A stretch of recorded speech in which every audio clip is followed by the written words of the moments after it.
Hello students. आज हम करने जा रहे हैं refraction of light through a prism.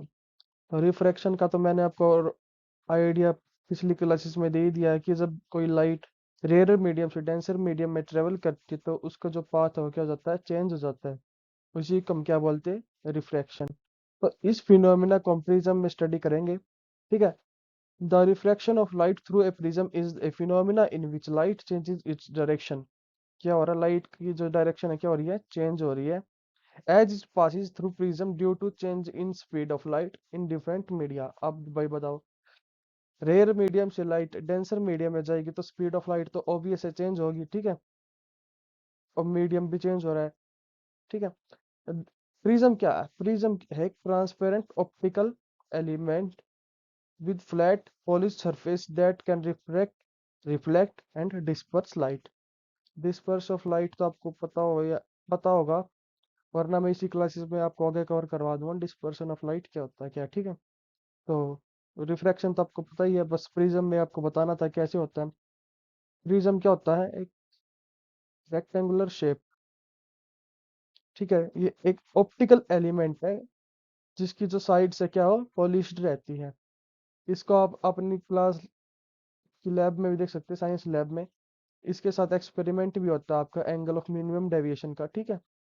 तो आप ये कर लेना एक्सपेरिमेंट स्कूल में, अगर होता है तो बहुत अच्छा रहेगा आपके लिए कंसेप्ट समझने में। तो हम बात करेंगे इंसिडेंट एंड रिफ्लेक्टेड एंगल की प्रिज्म में। ठीक है। तो एक प्रिज्म की शेप हमारी, ठीक है, हमने कोई एक फेस ले लिया प्रिज्म का। कोई रे ऑफ लाइट है पीई, इंसिडेंट होती है हमारी पॉलिश्ड सरफेस की प्रिज्म के ऊपर। ठीक है। तो ये डेंसर मीडियम में गई और वापस एमरजेंट रे जो हमारी बाहर आई, ये रे हमारी क्या हुई, एमर्ज हुई। और जो एन और एन डैश और एम डैश जो हमारे क्या है, नॉर्मल्स। ठीक है। नॉर्मल्स क्या होते हैं, perpendicular to the reflecting surface. उसी को हम क्या बोलते हैं, नॉर्मल। और ये क्या हमारा इंसिडेंट एंगल, ये क्या हमारा रिफ्लेक्टेड एंगल। ठीक है। इंसिडेंट और रिफ्लेक्टेड एंगल का बता दिया आपको। अब देखिए, ये इसको क्या बोलेंगे हम, एमरजेंट एंगल, जो हमारा ईसीडी नोट हुआ है। ठीक है। ये क्या हमारा एमरजेंट एंगल। ठीक है। ये डी क्या है, अगर हम इस वाली रे को थोड़ा आगे बढ़ा दे, इसको आप आगे बढ़ा दे, तो जहां पर ये मीट करेगी एक एंगल की फॉर्मेशन होगी जिसको हम बोलते हैं डी।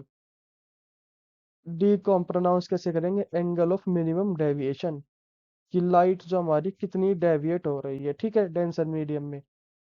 इसको भी कैलकुलेट करेंगे हम आगे फॉर्मूले में चल के। तो ये जो रे डायग्राम है प्रिज्म का आपको समझ में आ ही गया होगा। तो आगे चलते हैं। ठीक है।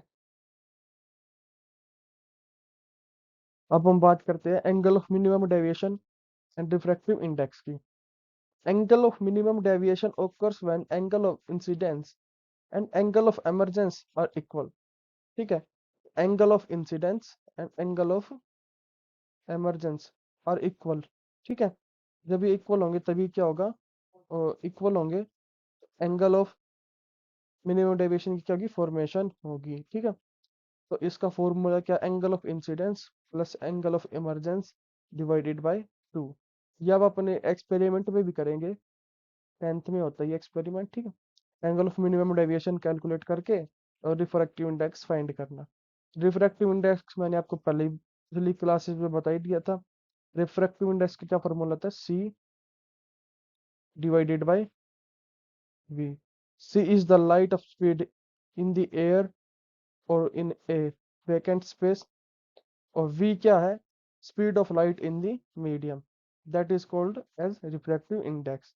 रिफ्रैक्टिव इंडेक्स को कैसे डिनोट करते हैं, सिंबल होता है जिसको हम प्रोनाउंस करते हैं म्यू से, mu, M U is equal to sine of A plus angle of minimum deviation divided by sine of A divided by 2।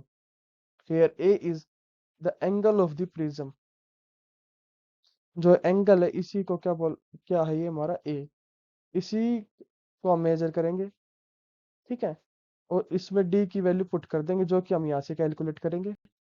और इसमें हम पुट कर देंगे तो हमारी जो रिफ्रैक्टिव इंडेक्स की वैल्यू आ जाएगी। ये हम एक्सपेरिमेंट करते हैं, ठीक है। ये आप कर लेना, अगर आपके पास घर पे प्रिज्म हो तो घर पे भी आप आसानी से कर सकते हैं। अब हम बात करते हैं डिस्पर्शन ऑफ लाइट की, ठीक है। तो डिस्पर्शन ऑफ लाइट क्या है? It is the phenomena where light waves are separated into their individual component colors। तो आपको पता ही होगा कि वाइट लाइट है 7 कलर्स की लाइट से मिलकर बनी होती है, जिसको हम बोलते हैं VIBGYOR. Violet, indigo, blue, green, yellow, orange, red, ठीक है। Each characterized by different wavelength, और सबकी वेवलेंथ क्या होती है? अलग अलग होती है। This separation occurs because the speed of light varies with the wavelength when it passes through a medium such as glass or water। तो मैंने आपको पहले ही बता दिया था कि जो स्पीड ऑफ लाइट है वो क्या करती है? वैरी करती है with different to different mediums. इसी को हम क्या बोलते हैं? रिफ्रैक्शन बोलते हैं।